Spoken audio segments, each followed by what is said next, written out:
అందరికీ నమస్కారం. 2 రోజుల క్రితం కందుకూరులో జరిగినటువంటి సంఘటన, చంద్రబాబు నాయుడు గారి కార్యక్రమంలో తెలుగుదేశం పార్టీ కార్యకర్తలు 8 మంది తొక్కిసలాటలో దుర్మరణం పాలైన సంగతి అందరికీ తెలుసు.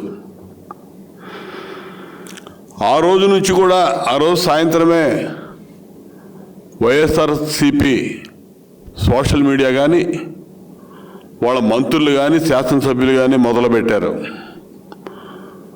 కనీస మానవత్వ విలువలు లేకుండా ఏ పార్టీ అయినా కానీ ఒక్కసారిగా అంత విషాదకరమైన సంఘటన జరిగిందంటే ఎవరైనా అయ్యో పాపం అంటారు, దానికి చింతిస్తారు, విచారం వ్యక్తం చేస్తారు. వీళ్ళు వైఎస్ఆర్సీపీ నాయకులు మాత్రం సిగ్గు ఎగ్గు లేకుండా అమానవీయంగా ప్రవర్తిస్తూ రకరకాలుగా దాని మీద కామెంట్స్ పెట్టి ట్రోల్ చేశారు. ఇదంతా తెలుగుదేశం పార్టీ ప్రచార ఆర్భాటాలకి జరిగినటువంటి ఘోర తప్పిదమని, వాళ్ళని మేమే చంపుకున్నామని వాళ్ళు ఇష్టారాజ్యంగా మాట్లాడారు. సరే, దానికి పరాకాష్ట అదంతా కూడా అలా చీఫ్ మినిస్టర్ జగన్మోహన్ రెడ్డి పేషీ నుంచి నడుస్తూ ఉంటుంది. మాట్లాడండి, ఈ విధంగా మాట్లాడండి, డైరెక్షన్ ఇస్తూ ఉంటారు. అది అయిపోయింది. నిన్న సాక్షాత్తు ముఖ్యమంత్రి మాట్లాడుతూ నర్సీపట్నం మీటింగ్లో, నువ్వు వెళ్ళిన మీటింగ్ ఏంది, మాట్లాడిన మాటలేంటి, ఈ ముఖ్యమంత్రి తీరు చూస్తూ ఉంటే పూర్తిగా ఫ్రస్ట్రేషన్లోకి వెళ్ళిపోయాడు. అసహనానికి గురవుతా ఉన్నాడు ముఖ్యమంత్రి. ఆయన బాధ స్పష్టంగా అర్థమవుతా ఉంది. చంద్రబాబు నాయుడు గారి మీటింగులకి జనం రావట్లేదంట. ఆ వచ్చిన జనాన్ని సందుల్లో గొంతుల్లో సభలు పెట్టి గ్రాఫిక్స్ ఫోటోలు విడుదల చేయడం ద్వారా అక్కడ ఏదో ఉందని చూపించడానికి మేము చేసిన ప్రయత్నం అని చెప్తా ఉన్నాడు సాక్షాత్తు ముఖ్యమంత్రి. సిగ్గుండాలి. ఆ పని చేసింది నువ్వు, మాకు తెలియదు, మాకు అవసరం లేదు, నువ్వు చేసావు. అది వారంలో 4 రోజులు పాదయాత్ర, 3 రోజులు రెస్ట్ తీసుకునేవాడి. శుక్రవారం కోర్టు పనుల మీద హైదరాబాద్ బయలుదేరి, గురువారం బయలుదేరి ఆదివారం వచ్చేవాడి. ఉదయం 2 గంటలు, సాయంత్రం ఒక 2 గంటలు జస్ట్ వాకింగ్ చేసి ఎక్కడో ఒక చోట ఒక సందులోనో గొంతులోనో ఆ నియోజకవర్గ ప్రజలందరినీ సమీకరించి డబ్బు ఇచ్చి పోగు చేసి అక్కడ పెట్టేవాడు మీటింగ్. దానికి ఇచ్చేవాడు ఏదో ఎక్స్పోజరు. ఇప్పుడు నువ్వు చెప్పినటువంటి ఎక్స్పోజర్లు డ్రోన్లు పెట్టి, లేకపోతే నీ సాక్షి ఛానల్కి సంబంధించినటువంటి కెమెరాలు రకరకాలుగా ఫోకసింగ్లో పెట్టేసి దాన్ని ఏదోగా చూపించేవాడు చిత్ర విచిత్రాలుగా. మాకు అవన్నీ తెలియదు ఆ జగన్, మాకు అసలు ఆ డ్రామాలు మాకు తెలియదు. జనంలో నుంచి పుట్టిన పార్టీ తెలుగుదేశం పార్టీ. ఇక్కడ శవాల మీద పుట్టిన పార్టీ కాదు, సానుభూతితో పుట్టిన పార్టీ కాదు తెలుగుదేశం పార్టీ. జనాలలో పుట్టినటువంటి పార్టీ, 40 సంవత్సరాల చరిత్ర ఉన్నటువంటి పార్టీ తెలుగుదేశం పార్టీ. చంద్రబాబు నాయుడు గారి సభలో కొత్త కాదు ఆయనకి. ఆయన మీటింగ్లకి జనాలు తండోపతండాలుగా తరలిస్తున్నారనేది యథార్థం. మీరు ప్రభుత్వంలో ఉండి మినిమం ప్రికాషన్స్ తీసుకోకుండా, పోలీస్ బందోబస్తు ఏర్పాటు చేయకుండా మీరు జాగ్రత్తలు తీసుకొని ఉన్నట్టయితే ఆ సంఘటన జరిగేది కాదు. మేము ఎక్కడ మీటింగ్ పెట్టామో, ఎక్కడ రోడ్ షో చేసామనేది కాదు. నీకు ప్రోగ్రాం ఇస్తాడు, నువ్వు ఇచ్చావు మాకు. నీ పాదయాత్ర టైం అంతా కూడా షెడ్యూల్ నువ్వు ప్రభుత్వానికి పంపిస్తే, ఆ రోజు చంద్రబాబు నాయుడు గారు మీకు పూర్తి స్థాయి భద్రత ఇచ్చాం మేము. ఆ రోజున ఆయన మా ప్రభుత్వంలో 250 నుంచి 300 వరకు డిఎస్పీ స్థాయి అధికారులతో భద్రత కల్పించి నీ కార్యక్రమాలకు ఎటువంటి ఆటంకం జరగకుండా, ప్రజలకి మీటింగులకు వచ్చిన వాళ్ళు కూడా ఏ ఇబ్బంది లేకుండా బాధ్యతగా ప్రవర్తించాం మేము. మీరు బాధ్యతారాహిత్యంగా అసలు పోలీసులనే అక్కడ వినియోగించకుండా, పోలీసులు ఉన్నా కూడా చోద్యం చూస్తా కూర్చోవడమే కానీ వాళ్ళు ఏది సర్దేది లేదు, పక్కకు పొమ్మనేది లేదు, జాగ్రత్తలు తీసుకునేది లేదు. నాకు తెలిసి 100 మందిని అలాట్ చేశారు ఆ రోజు మీటింగ్కి. ఇన్సిడెంట్ జరిగినాక ఇంకో 200 మంది ఇచ్చినట్టు పాస్పోర్టులు తయారు చేసి రాసి పెట్టారు. చూపించడానికి బాగోదని చెప్పి 300 మందిని అలాట్ చేసి చెప్పుకోవడానికి. ఎన్ని తప్పుడు ఆలోచనలు, పనికిమాలిన ఆలోచనలు మీకే వస్తాయి, మాది కాదు. సాక్షాత్తు దేశం యావత్తు స్పందించింది, సాక్షాత్తు ప్రధానమంత్రి గారు స్పందించాడు, దిగ్భ్రాంతి వ్యక్తం చేశాడు. ప్రధానమంత్రి సహాయం నుంచి చనిపోయిన వారి కుటుంబాలకు 2 లక్షల ఆర్థిక సహాయం ప్రకటించారు. నువ్వు నిన్న మేల్కొన్నావు, దాన్ని కూడా విమర్శనాత్మకంగా మాట్లాడుతూ ఉన్నావు. ప్రచార పిచ్చి ఎవరికుంది? వీళ్ళందరికీ తెలుసు ప్రచార పిచ్చి ఎవరికుంది అనేది. ప్రతి పథకానికి ఈ దేశంలో ఉన్న జాతీయ నాయకుల పేర్లన్నీ తీసేసి ప్రతి దానికి జగనన్న కార్యక్రమం, జగనన్న జగనన్న జగనన్న.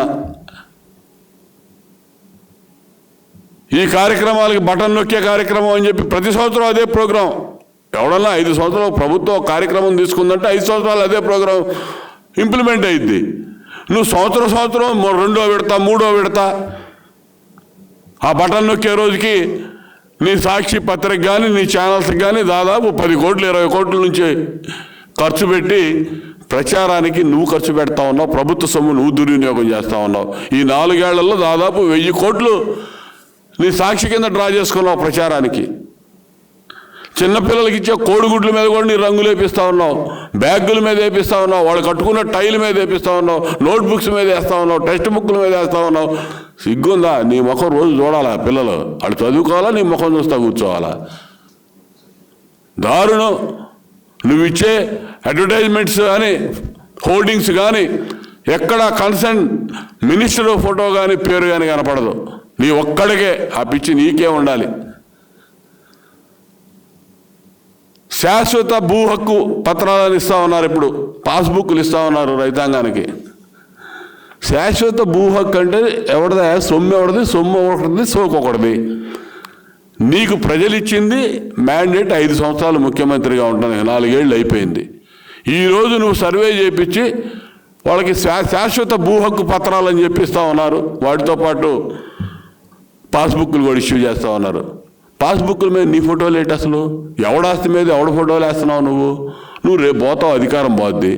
మాకు ఇచ్చే ఆ హక్కు పత్రాలు నీ ఫోటో చూసుకోవాలి జీవితకాలం.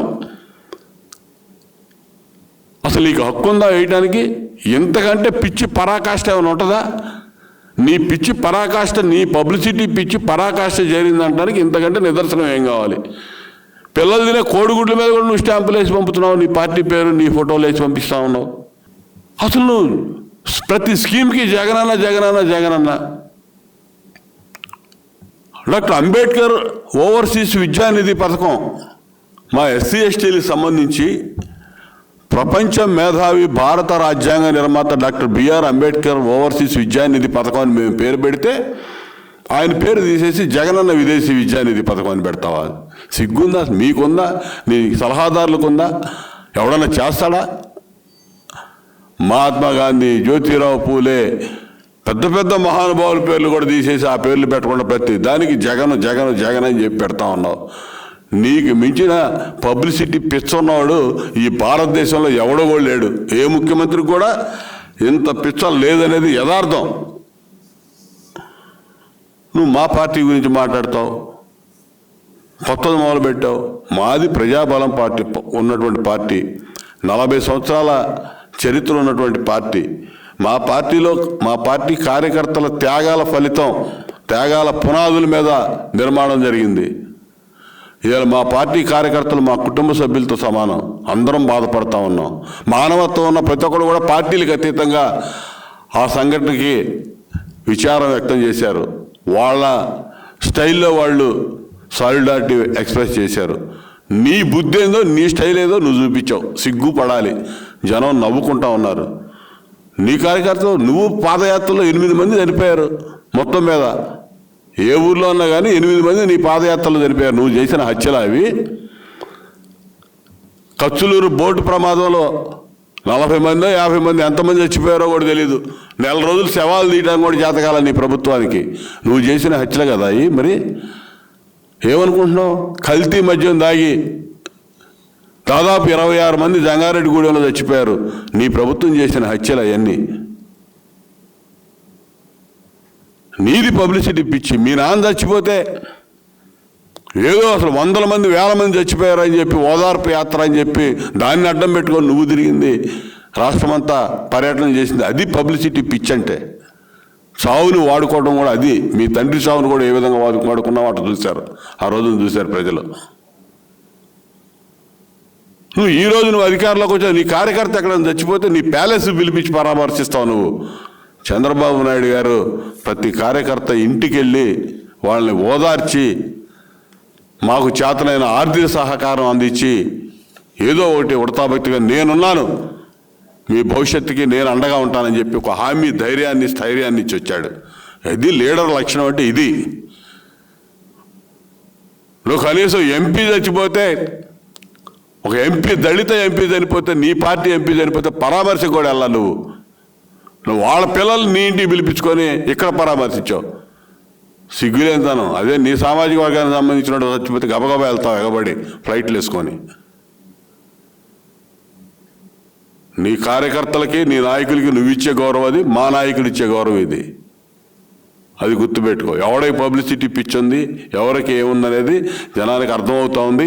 ఇవాళ నీ సభలకు వస్తున్నటువంటి జనం చూస్తే నవ్వుకుంటా ఉన్నారు, తోలుతా ఉన్నారు. బస్సుల మీద బస్సులు పెట్టి బెదిరించి, బస్సుకు 5, 7, 6. బస్సు 40 మంది 50 మంది సీటింగే ఉంటుంది.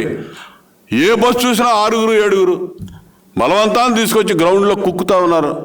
బయట గేట్లు తాళాలు వేస్తూ ఉన్నారు, తాళ్ళు కట్టేస్తూ ఉన్నారు బయటికి పోకుండా. అయినా గోళ్ళ దూకి పారిపోతూ ఉన్నారు. పోలీసు కాపలా పెట్టి వాళ్ళని బెదిరించి లోపల పంపిస్తూ ఉన్నారు. ఇది నీ సభలు జరుగుతున్న తీరు. చంద్రబాబు నాయుడు గారి సభలో ఎంత ఆలస్యంగా వచ్చినా, ఎన్ని గంటలు మీటింగ్ చెప్పినా కూడా ఇవాళ ఒక్కళ్ళ పిన్ డ్రాప్స్ కదలకుండా నిలబడతారు. తుఫాను వచ్చినా కూడా, ఈవెన్ బాపట్ల తుఫాను వచ్చినా కూడా మనిషి కదలకుండా నిలబడిపోయాడు. 1.5 గంట ఉపన్యాసం చెప్తే 1.5 గంట చలిలో తుఫాన్లో కూడా నిలబడ్డటువంటి పరిస్థితి మా కార్యకర్తలది.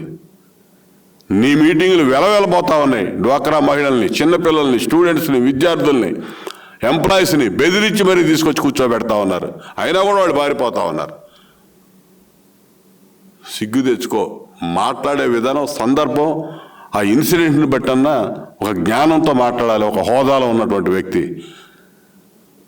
సిగ్గుపోతా ఉంది నీ హోదాకి. నీకు ఆ హోదా, ముఖ్యమంత్రి అనే హోదాకి పరువు తక్కువగా ఉందనేది సందర్భంగా తెలియజేస్తూ, ఈ సునామీ, జన సునామీ, చంద్రబాబు నాయుడు గారికి వస్తున్నటువంటి పాదం యాత్రలకి కానీ సభలకు కానీ వస్తున్నటువంటి జన సునామీలో నీ ప్రభుత్వం కొట్టుకుపోవడం ఖాయం.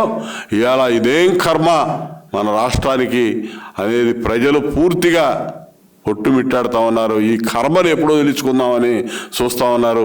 చంద్రబాబు నాయుడు గారి సభలకు అదే విధంగా ఉన్నారు. స్థానికంగా మేము చేసే కార్యక్రమాల్లో కూడా మరి స్పష్టంగా వాళ్ళు ఈ కర్మ వదిలించుకోవడానికి సిద్ధమై ఉన్నారనేది అర్థమవుతూ ఉంది. దాన్ని చూసి నువ్వెటు నిరుత్సాహపడిపోయావు, ఫ్రస్ట్రేషన్కి లోనయ్యావు. నీ నాయకులు కూడా అదే విధంగా తయారయ్యారు. నోటికి ఏది వస్తే అది బూతులు మాట్లాడుతూ ఉన్నారు. ఎవడు అన్ని బూతులు మాట్లాడితే వాడికి అన్ని అవార్డులు ఇస్తూ ఉన్నట్టున్నావు. దానికి రెచ్చిపోయి మాట్లాడుతూ ఉన్నారు. కానీ మీ బతికేంటో అసలు మీ పార్టీలో మీ శాసనసభ్యులే బయటపడతా ఉన్నారు. రోజుకో చోట మీ శాసనసభ్యులే ఏ విధంగా మాట్లాడుతూ ఉన్నారో నీ పరిస్థితులను బట్టి, మీ పార్టీలో ఉన్న పరిస్థితులు, మీ ప్రభుత్వం యొక్క చర్యల్ని వాళ్ళ ద్వారానే బయటకు వస్తూ ఉన్నాయి. దాన్ని చూసన్నా మీరు బుద్ధి తెచ్చుకోమని చెప్పి హితవు పలుకుతా ఉన్నా.